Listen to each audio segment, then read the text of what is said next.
Recently, I came across this headshot of actor Bruce Campbell, and I really like this lighting style, this hard rim light around the profile of a subject.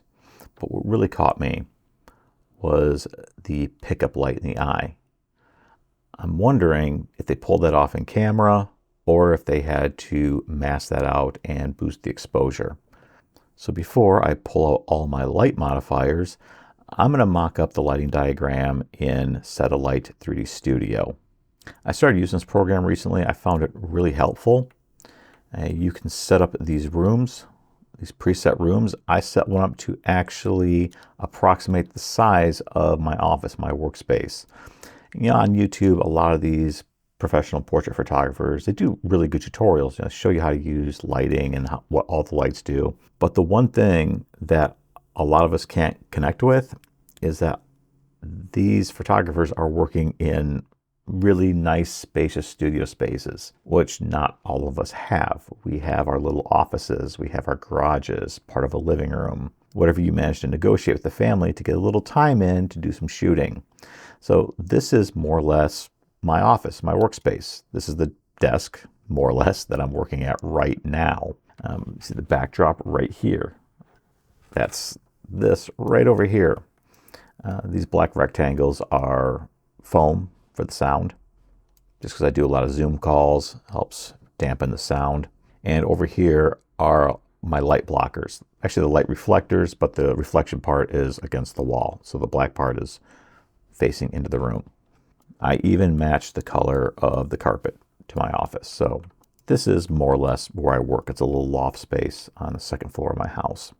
It's really helpful though. It gives me an idea what I can and cannot work with realistically in this space. So let's get started by bringing in a model. I'm going to grab this gentleman and let's give him some hair. Cool. Turn him around. All right, we can't see anything yet because we don't have a light. Usually what works is just a nice big softbox. So they have a preset in this app that's 32 by 47 inches, which will work. My softbox is a Godox, which is 32 by 48. So close enough. Let's drop it in. And I'm going to start setting this up. 180 degrees. Move the pitch, make it straight. It's kind of in portrait mode. We need this more of landscape. So I want to shoot it, yeah, just like that. Really doesn't matter either way, but this is usually how I set up this light at my house. All right, I'm gonna give myself a little bit of space to work with. Right about there. Okay. I might only work with the external diffuser, not the internal diffuser, but I don't have that option, so I'll just leave it where it's at. And set the flash to the Godox 8300, which is what I have. I'll leave this at 1/8 exposure and 5600. Now I'm going to move him back just a little bit, just like that. I think that's close enough. Set up the camera. I'm using the Lumix S5, which is full frame. I'll keep that. Lens, for this one, we'll do the 85mm. I'll leave my exposure at 1/200th of a second. ISO, I'll do something like 125. F8 at 5600. All right. Let's bring it in. Okay, I think that is probably close enough just for this test. Rotate just a bit more. There we go. This light could come up just a touch. There, it's more centered on him. Now we need to block out the light directly between him and the softbox. All right, so for helpers, I'm gonna get a light blocker. Bring that in the scene like so. We'll bring this up because in the real world, this is how you'd have to do it. All right, just like that. Bring down the width. So we just want kind of center it. We just want a little bit of light coming in around the edges. All right, like that. That's looking pretty good. Now let's take a look at what we got going on here. The light fall off seems pretty soft. It's picking up a lot of his face, a lot more. It's not as hard as it is in the original portrait. If we have a look at that, it has a pretty hard light across the nose, but I think we can get it a little bit tighter. So with this lighting setup, when you put your model really close, you get more of a fall off.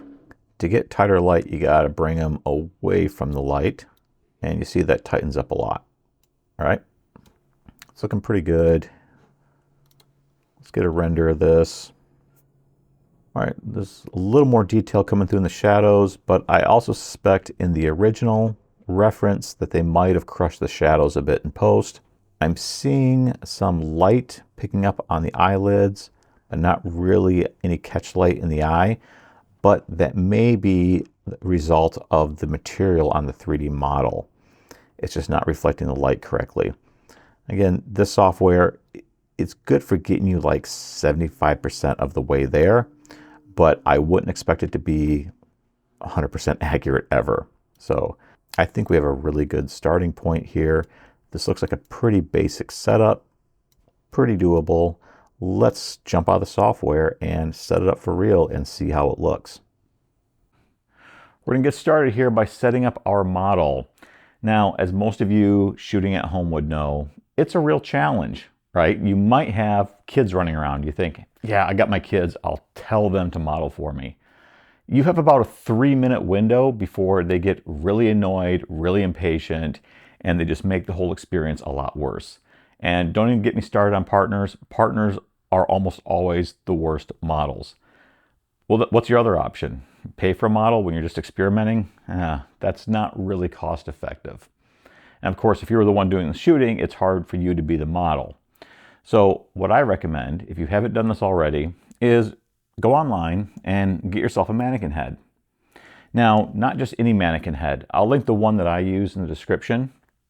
You want to find a head that has a decent shape in the eyes. And I say that because a lot of mannequin heads I see, they have like really flat eyes. There's no eye geometry. All right, it's like a flat area where they painted on an eye.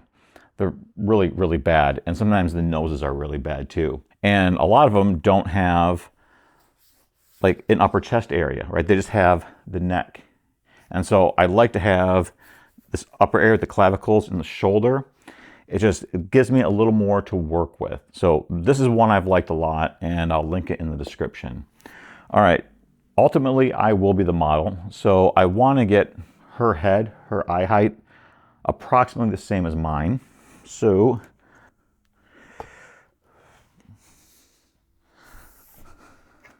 yeah, I think that will work. All right, I'm gonna set her off to the side and bring in the light I'm gonna use. This is my 32 by 48 Godox rectangular softbox. I don't have the internal diffuser, and I only have the one diffuser.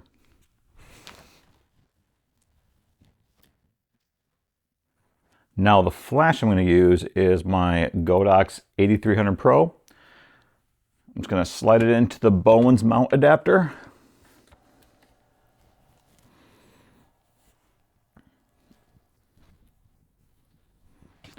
All right, see the modeling lamp is on. That's fine, we'll leave that for the moment. Now we have to mask off the center area of this modifier. Now that lighting effect, I'm pretty familiar with how to pull it off. Usually you have a fairly decent sized modifier and you put like some artboard, something black in the background, and the light around the edges bleed over and they create that rim lighting effect. All right, I'm gonna bring in my second C stand here. All right, I'm gonna use this to hold up some poster board. So I'm gonna level it out. I'll tell you right now, if you don't have any C stands, you're just using regular light stands like, here's a small one, like these. I highly suggest spending the money I worked with regular light stands for years. I only recently got C stands, and I'm really pissed at myself for waiting as long as I did because these things are awesome. All right, so let's get started. I'm gonna need some clamps.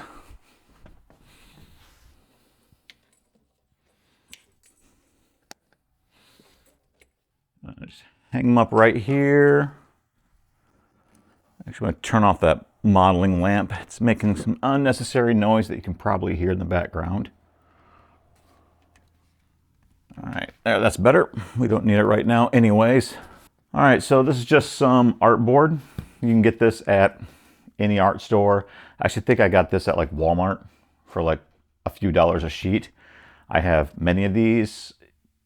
They're great. They're one of the cheapest things you can get in photography. And that's saying a lot. You know, we spend a lot of money on this nonsense. All right, so I'm gonna hang it up just like so. Okay. Make some adjustments here.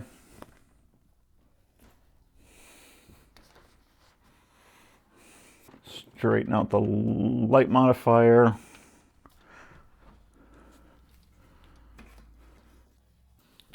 All right, something like that. I think there's too much that's going to come out down here.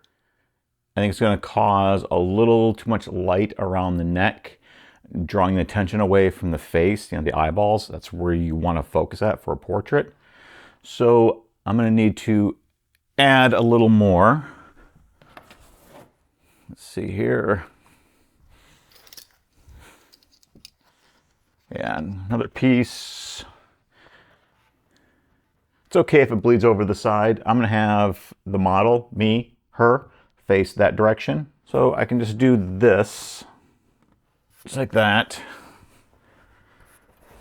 The setup doesn't have to be pretty, right? A pretty setup doesn't make a pretty picture. So it doesn't matter how weird this looks because it's not gonna matter in the photo. Okay, so we have that set up.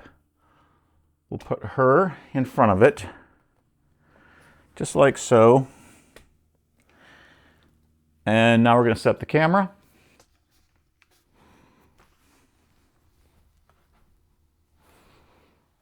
All right, I'm going to be using the Godox X2T trigger on my Lumix S5.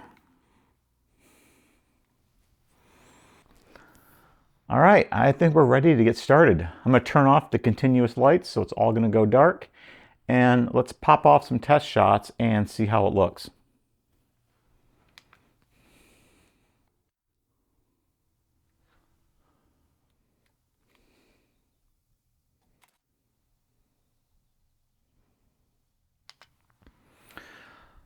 All right, so there's a little too much light bleed coming in around the face. So what I think I have to do is actually pull her away a little bit from the softbox, which means we're going to have to adjust the camera too.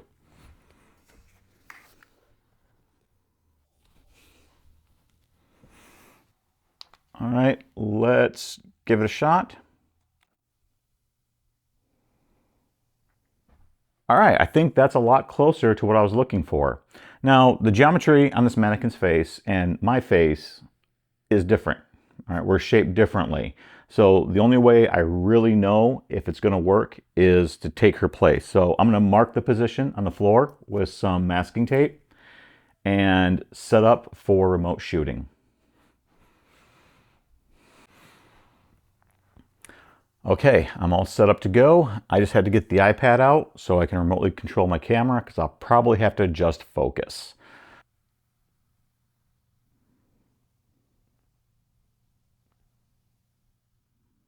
I really wish the connections would go a lot quicker. This is kind of infuriating sometimes. All right, almost there. Okay, remote shooting. There we go. I'm gonna take this off. All right, so let's kick off the lighting.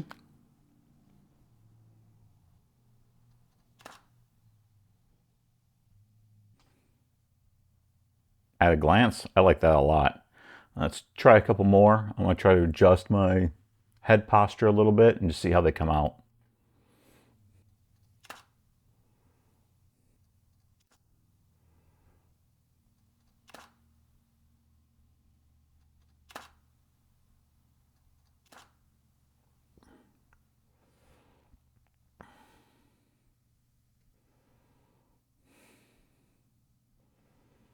Let's have a look at a few of them.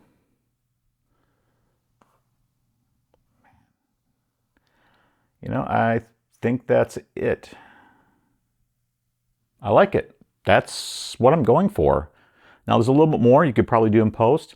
I would probably reduce the highlights over the top of my head, or maybe I could raise this up a little bit to cut down on the light coming through, but I might bring in more light from the bottom, highlighting my neck a little more. So I think either way, the top of my head or on the neck, I'd probably have to cut down the highlights a little bit in post. Also too, he has more hair than I do. So I think if I had a little more hair up there to kind of catch the light and diffuse and spread out, break it up a bit, that might have worked. I think Bruce's original portrait was a little warmer in the skin tones. This is a little on the cool side. Nothing that can't be fixed in post. Could even do it in camera. Also, I think he's more tan than I am. Obviously, I'm not very tan, so that's probably part of it. But you can see this is a very, very simple setup. I mean, one softbox, some artboard. You don't need a C-stand to hang artboard. Anything will do. Doesn't matter how you set it up. That's irrelevant because you're not going to see any of this in the photo. And even if you did, you can just crop it out, Photoshop it out, whatever, right? The point is the lighting around the face.